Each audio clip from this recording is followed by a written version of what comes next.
You look so happy. Look at that, like. Because I'm here. And you're wearing your Bo Blue. Yes. Oh, boy, it looks like a Gabby dress. Did you ever think that your first foray into Disney animation, you would be playing a beloved spork? Yeah. No.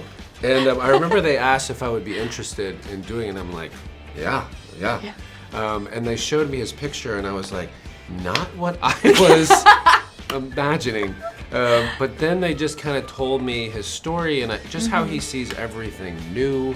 He's kind of a blank slate. I relate to him because I have a bit of the imposter theory where I'm like, someone's gonna find out I'm not supposed to be here. I think he's always like, why am I here? He's overwhelmed, I'm overwhelmed. So we kind of have a lot in common. Forky, he was a great idea. What's the origin of that? We just looked at our own children and seeing how our kids will play with anything. We'll play with a cardboard box and it's a rocket ship. And so we were thinking, in the Toy Story world, what would happen if a kid played with a random object? Would it come to life? And we just started laughing at that idea and then decided, what if we had a spork come to life? And it just doesn't, it's never seen Toy Story 1 through 3, doesn't understand any of the rules of the world, it's kind of, what is going on?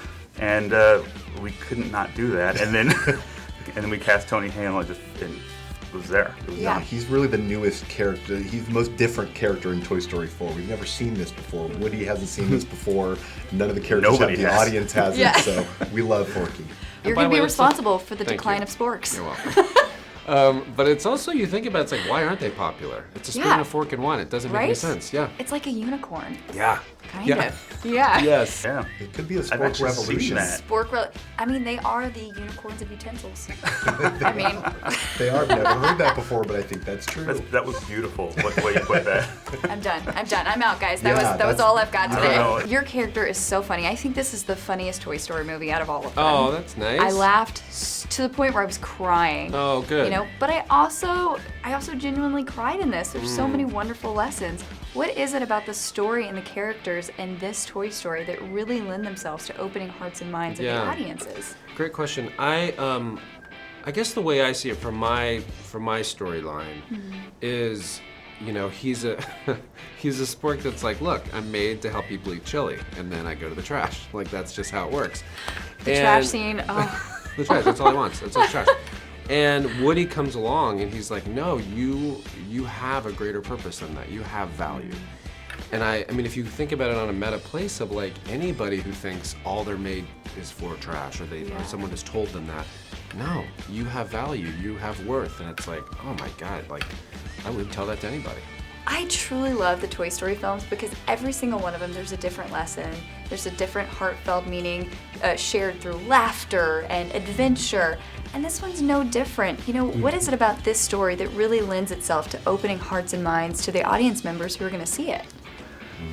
Well, we are standing on the shoulders of giants already. There's a lot of love for these characters, not only at Pixar, but the audiences everywhere. And so there's the extra pressure, but also the kind of the gift as well of having so much love for these characters. And we grew up with them, and there's a connection there already. So we just wanted to honor that and also just move it forward as well. That's Pixar's magic. That's really their superpower, Yeah. isn't it? That they can make you laugh and make you cry at the same time. And of course, everybody wants to work for them, so they get these incredible cast. And it's such a privilege. So many people love Forky, and so do I. But Bo in this movie, she's my girl. That's great. She's my girl. We love Bo. I would say we put a massive amount of effort into Bo Peep and making her just this awesome, strong, independent character. It was we got to really dig into her backstory because nobody knows where she's been. You haven't seen her since the second movie. Yeah, that small little reference in Toy Story 3 when he goes, yeah, even Bo. There's so much emotion in that little moment. You're like, what happened right there? And so we get to address that. Yeah, to craft that Fun. story of where she's been and who she's become was a lot of fun. And also Annie Potts is incredible. She the best. brings Oh my goodness. everything to that character. We've gotten to know Bo Peep over, the last 9 years. I feel like we finally really get to see her in this movie. Yes, well, she is a transformed person. Yeah. You know, when she I have to say, when she took the skirt, ripped it off, and then ends up putting it on as a cape, I was like, yes! Yes, I am here for this.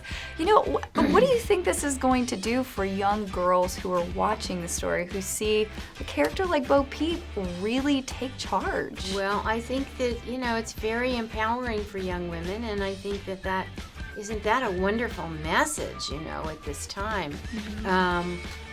She does not wait for the guys to catch up, and so she's decisive, and she's independent, and she's funny, and this girl drives a skunk mobile. She is all about it. And I think I think little girls are going to be. I can't wait to open my door next Halloween because I think it's going to be a sea of little bows. Yesterday I was in Toy Story Land and I saw more little sporks waddling around. Stop it. Really? Yes, that I could count. Oh, that's so cute. How do you feel that this has become literally the most beloved character in this movie and it's not even out yet? I have to be honest. It hasn't really connected to me. Like somebody handed me a spork and they were like, oh yeah, here you go. And there's a part of me that's like, wait, did it? So they're not gonna kick me out of this movie? So this is actually my voice? Like it kind of comes in waves. Like being here is a wave. I'll see the movie for the first time on Tuesday. I saw a screening of it, but it hadn't had all the music. So I'm gonna see it on Tuesday when everything's done. So I'm sure that's gonna be another wave of like, wait, so you guys haven't made a mistake? It kind of comes in stages. Yeah.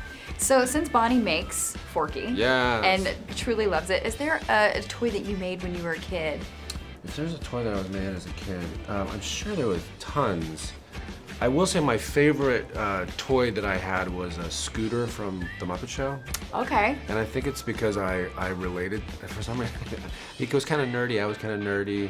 I had glasses, he had glasses. I think I was convinced he had asthma like me. And so I felt like I had a connection to him. And then Beaker from the Muppet Show was also one of my favorite. Beaker. And I'm sure I made a ton of, I know I made a lot of Christmas ornaments that I'm sure my parents were like, we gotta throw this away, but we gotta keep it on the tree. What would you do if those came to life? Right? Oh, my parents are like, no. The whole garage just like starts moving. Well, I am so excited for people to see this movie. Me too. It is, it's my favorite Toy Story so far. That's so nice. Great job. Thanks so much. Thank you so much. Nice to see you again. That's so crazy. Nice to see you too. Way to step it up with the cool Toy Story colors. Thank you. I tried. Very nice. Well, hopefully we'll run into each other again. When I was wearing in Waco. Yeah, I know. All right, see ya.